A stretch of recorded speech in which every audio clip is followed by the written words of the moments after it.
साफी साहब, टीएलपी को लेकर जो इस वक्त एक सिचुएशन है, क्या हुकूमत इसे दुरुस्त स्ट्रैटेजी के साथ हैंडल कर रही है आपके ख्याल में? नहीं, मैं नहीं समझता कि हुकूमत दुरुस्त तरीके से हैंडल कर रही है। अगरचे खुद टीएलपी से भी ये गलती सरजद हो रही है कि अगर उनके साथ मुआहिदे की खिलाफ वर्जी की है तो वो तो हुकूमत ने की है, और लेकिन वो जो कुछ कर रहे हैं उससे आम आदमी को तकलीफ पहुंच रही है, उसमें आम पुलिस वाले को तकलीफ पहुंच रही है जो उसी पैगंबर सल्लल्लाहु अलैहि वसल्लम की का उम्मती है, और जिसका टीएलपी के साथ होने वाले सलूक में या फिर उनके साथ एग्रीमेंट की खिलाफ वर्जी करने में कोई कसूर नहीं है।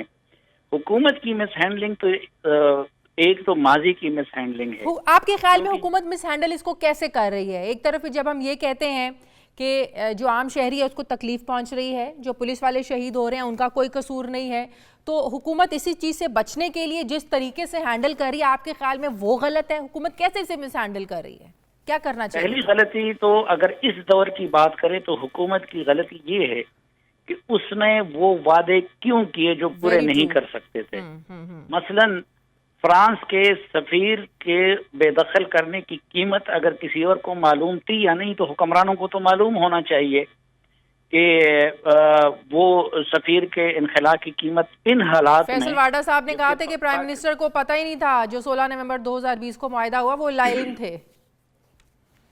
ये तो फिर इस तरह के प्राइम मिनिस्टर को प्राइम मिनिस्टर रहने का क्या हक बनता है कि उनके अपने वजीर दाखिला और उनके अपने वजीर मजहबी उमूर वो जाके एक मुआहिदा करते हैं और उसके प्राइम मिनिस्टर को पता नहीं होता। अच्छा, अगर प्राइम मिनिस्टर को उस वक्त पता नहीं था, पहली बात तो ये है कि अगर हुकूमत होती है तो हुकूमत में तो इसका तस्वर भी नहीं किया जा सकता कि एक वजीर दाखिला और एक वजीर मजहबी उमूर जो उसकी काबीना के वजीर हैं, जिसकी तकर्रुरी और जिसकी तनज़्ज़ुली का इख्तियार उसी प्राइम मिनिस्टर को हासिल है, वो एक काम करें और उनको पता ना हो। अच्छा, अगर प्राइम मिनिस्टर ऑन बोर्ड नहीं थे तो जब उन्होंने मुआहिदा कर लिया तो आज अगर वो हुकूमत उस मुआहिदे से फिर रही है तो अगले दिन प्राइम मिनिस्टर कह देते हैं, अब उसी दिन तो ये सारे अखबारों में आ गया, मीडिया में आ गया कि इन टर्म्स पे हो गया। मुझे खुद ये दोनों जरा जिंदा हैं। अगले दिन मैंने उनसे पूछा कि आप लोगों ने क्या कर दिया, इस पे आप कैसे अमल करेंगे? तो क्या प्राइम मिनिस्टर उनसे ये नहीं कह सकते थे? तो जो मुआहिदे से आज वो पीछे हट रहे हैं उस वक्त पीछे हट जाते ना। बिल्कुल। तो हुकूमत की तो मैं और पहले एक तो ये अभी इनकी जो चीज है कि भाई वो मुआहिदा क्यों करते हो। अच्छा, शेख रशीद साहब ने भी कल एक बड़ा अजीब सा मैसेज दिया। वो कहते हैं कि मैं बिल्कुल आपको वाज़ेह ही कर दूं कि इस वक्त जो फ्रांसीसी सफ़ीर है वो मुल्क में नहीं है, तो इससे ये तासुर मिला कि अगर वो वापस आ जाएंगे तो इसका मतलब है हम उनको दोबारा वापस भेज देंगे, वो वापस नहीं आएंगे। इनडायरेक्टली तो आप ये मैसेज दे रहे हैं कि वो यहाँ पर नहीं है, तो हम तो ये समझेंगे ना कि अब वो वापस आएंगे नहीं, या आएंगे तो आप उनको वापस भेज देंगे। ये बड़ा कंफ्यूजन वाला उनका अजीब सा मैसेज था कल शेख साहब का। देखिए, अभी भी क्लैरिटी हुकूमत की तरफ से कोई नहीं है। ये हुकूमत धोखे से आई है और ये हुकूमत हर काम धोखे के जरिए करना चाहती है, और हुकूमतों की सबसे बड़ी अपनी अवाम की नजरों में क्रेडिबिलिटी तब बनती है जब उसके यहाँ ट्रांसपेरेंसी हो, जिसके यहाँ यकसुई हो।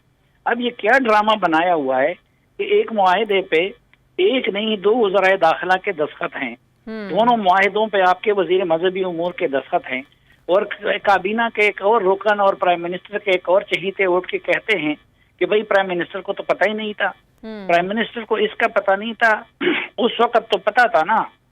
मेरा तो आज भी तहरीक लब्बैक और उनकी स्ट्रेटजी के बारे में जो मौक़िफ़ है, जो नवाज शरीफ की हुकूमत में था, आज इमरान खान की हुकूमत में भी है। उस वक्त इन्होंने नवाज शरीफ की दुश्मनी में क्या कुछ नहीं किया था। खुद शेख रशीद साहब ने तहरीक लब्बैक के बारे में क्या कुछ नहीं कहा था। लेकिन हम यही चाहते हैं कि उन बातों को बिल्कुल नजरअंदाज करके मामलात आज अफ़ाम तफ़हीम से अमन की तरफ आगे बढ़ने चाहिए। साफी साहब, खून खराबे का ये मुल्क मुतामिल नहीं हो सकता। मकाफ़ात अमल का भी एक कानून होता है। तो अब हम एक तो ये कहते हैं कि अभी भी पहली बात तो ये कि हुकूमत अपनी एक सोच बना दे और एक स्ट्रेटजी बना दे कि उसने करना क्या है। یہ تو نہیں ہو سکتا کہ اس کا ایک وزیر کچھ کہے اور وہ کہیں کہ پرائم منسٹر، اس کی پھر کیا گارنٹی ہے کہ آج جو کچھ ہو رہا ہے وہ لوگ کہیں گے کہ اس پرائم منسٹر اس میں اب کل فواد چودھری صاحب دہشت گرد کہہ رہے تھے، شبلی فراز صاحب میرے پروگرام میں کہہ رہے تھے ہمارے بہن بھائی ہیں.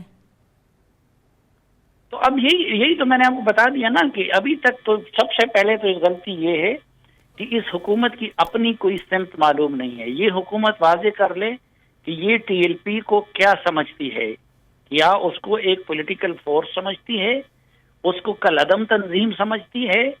اب کل انہوں نے انڈیا سے جوڑ دیا، جس کا میں کہتا ہوں کہ یہ ایک لغو بات ہے. یہ کیا کہ آپ کا کوئی بھی آپ کے خلاف کسی بھی بنیاد پہ کھڑا ہو تو آپ اس کو انڈیا سے جوڑ دے.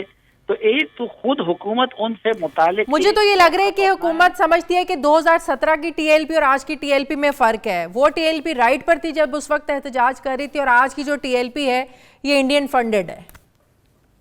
نہیں، اس وقت ان کی یہ ضرورت تھی اپنے سیاست کے لیے، تب بھی ہم ان کے ہاتھ جوڑ رہے تھے کہ خدا کے لیے مذہب کو سیاسی مقاصد کے لیے استعمال نہ کرو. خدا کے لیے اس طرح کی تنظیموں کو، نواز شریف کو ہٹاؤ، پولیٹیکل طریقے سے ہٹاؤ، عدالتی طریقے سے ہٹاؤ، کسی اور طریقے سے ہٹاؤ، لیکن یہ کام نہ کرو. انہوں نے تو دوسروں کی زندگی داؤ پہ ڈالی تھی. احسن اقبال صاحب کو تو اللہ نے بچایا ہوا تھا. اور آپ کو یاد نہیں ہے کہ ان کے ابرار الحق نے اس کو جسٹیفائی کیا تھا. شیخ رشید صاحب ان کے ساتھ بیٹھ کے آگ لگانے کا کہتے تھے. شاہ محمود قریشی جو آج کہیں نظر نہیں آتے، اس وقت تو سب سے اہم رول شاہ محمود قریشی کا ہونا چاہیے تھا نا. وہ اس مسلک کے بھی ہے، گدی نشین بھی ہے، اس کے نام پہ چندے بھی اکٹھے کرتے ہیں. اس وقت ان کے دھرنے میں جا کے بیٹھے تھے. تو آج آئیں نا مذاکرات کریں ان کے ساتھ جا کے، یا بیٹھے نہیں بیٹھ سکتے تو کم از کم ان کے ساتھ مذاکرات میں تو شامل ہوں. مذاکرات میں اس وقت آپ کو رکاوٹ کیا لگ رہی ہے صافی صاحب؟ یہ لوگ تو اب نکلے ہیں اپنا ارادہ کر کے کہ انہوں نے ہر صورت اسلام آباد پہنچنا ہے. رینجرز بلا لی گئی ہے، جس کا ایک مطلب یہ ہے کہ پولیس کی ناکامی ہے.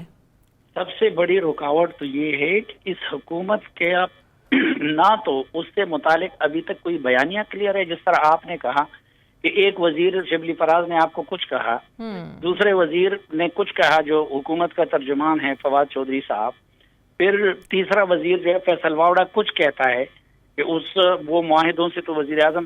تو پہلا کام تو حکومت کو یہ کرنا چاہیے کہ وہ اپنا ان سے متعلق تو ایک موقف اپنائیں کہ وہ ٹی ایل پی کو کیا سمجھتی ہے. پھر دوسرا کام حکومت کو یہ کرنا چاہیے کہ وہ ان سے متعلق ایک اسٹریٹجی بنائیں کہ وہ ان کو انگیج کر کے، مذاکرات کر کے اس کے ذریعے ڈیل کرنا چاہتی ہے یا کہ نہیں طاقت استعمال کرنا چاہتی ہے. تو اس حکومت نے تو اپنے، ظاہری بات ہے کہ زور طاقت یہ مسئلہ حل ہو سکتا ہے. آپ مجھے یہ بتائیں صافی صاحب. نہیں، میں تو کسی بھی مسئلے کا حل طاقت نہیں سمجھتا، لیکن میں یہ سمجھتا ہوں کہ حکومت اگر یکسوئی کے ساتھ، حکومت کی یکسوئی الگ چیز ہے، آپ وہ کریں. آپ پھر اس ملک میں ایسی شخصیات ہیں مذہبی بھی، اور وہ بھی کہ وہ درمیان میں پڑے، اور وہ یہ کام ماضی میں بھی اس طرح ہوا ہے اور وہ یہ کام کر سکتے ہیں. پہلی بات یہ کہ حکومت ایک موقف اپنائیں، پھر اسٹیٹ کے جتنے انسٹیٹیوشنز ہیں انکلوڈنگ حکومت، وہ ایک پیج پہ آ جائیں ان سے متعلق. یہ نہ ہو کہ کوئی ایک بات کر رہا ہو دوسرا. اور پھر میں تو کسی بھی مسئلے کا طاقت کا استعمال جو تھا اس کو حل نہیں سمجھتا تھا. سروسز چیفز کی بھی آج بڑی امپورٹنٹ میٹنگ ہوئی. بظاہر تو خطے کی صورتحال پر بات ہوئی، لیکن اس وقت جو ملک میں ایک سچویشن چل رہی ہے، آپ کو لگتا ہے یہ بھی زیر بحث آیا ہوگا موضوع، اور یقیناً آنا بھی چاہیے؟ دیکھیں، یہ پاکستان کا نہیں بلکہ ہر مسلمان کے لیے یہ حساس ترین ایشو ہے. بالکل. ہمارے ملک میں المیہ یہ ہے کہ لوگ جذباتی مسلمان ہیں، لیکن قرآن اور سنت کے اور حضور صلی اللہ علیہ وسلم کے تعلیمات سے پوری طرح واقف نہیں ہے. اس لیے ان کو کوئی ایک طریقے سے ایکسپلائٹ کرتا ہے مذہب کے نام پہ، کوئی دوسرے طریقے سے ان کو ایکسپلائٹ کرتا ہے. تو پاکستان کے اندر نہیں بلکہ پورے عالم اسلام کے اندر حضور نبی کریم صلی اللہ علیہ وسلم سے نہ تو بڑی کوئی ہستی دنیا میں آئی ہے نہ آئے گی، اور ان کے ساتھ عقیدت اور محبت وہ ہر مسلمان کے ایمان کا جزو اول ہے. تو ایک تو اس کی اس حوالے سے حساسیت ہے، اور دوسرا میں نے کہا کہ جس طریقے سے ماضی میں ان کو جو عادت ڈالی گئی ہے، اور تیسرا پھر جو حکومت کی اس وقت مس ہینڈلنگ ہے. تو اس لیے اس معاملے میں تھوڑی سی بھی بے احتیاطی या फिर आपको लगता है कि ऑपोजिशन इस वक्त वो उस तरह का मुजाहरा नहीं कर रही है जो 2017 में तहरीक इंसाफ ने किया था, इस सिचुएशन को इस्तेमाल करने की कोशिश की थी? ऑपोजिशन जरा जिम्मेदार है इस वक्त कि वो गठिया अमल न पीपल्स पार्टी कर रही है, हाँ, न मुस्लिम लीग नून कर रही है, न अपोजिशन की बाकी जमातें कर रही है। इस लिहाज से वो काबिल तहसीन है। बल्कि मैं तो ये कहूँगा कि ये वो मामलात हैं जो इंसानी जिंदगियों से मुतालिक होते हैं या फिर नबी करीम सल्लल्लाहु अलैहि वसल्लम की ज़ात से मुतालिक होते हैं। तो इस पे अगर उस वक्त पीटीआई ने सियासत की तो बड़ा घटिया काम किया। तो मौजूदा जो अपोजिशन की जमातें हैं उनसे भी हम ये रिक्वेस्ट करेंगे कि उन्होंने अगर इमरान खान का मुकाबला करना है तो किसी और इशू पे करे, लेकिन इस इशू हर मुसलमान और हर पार्टी और हर पाकिस्तानी का फर्ज है कि वो ताउन करे और इस मसले को पीसफुली सॉल्व करने की कोशिश करे।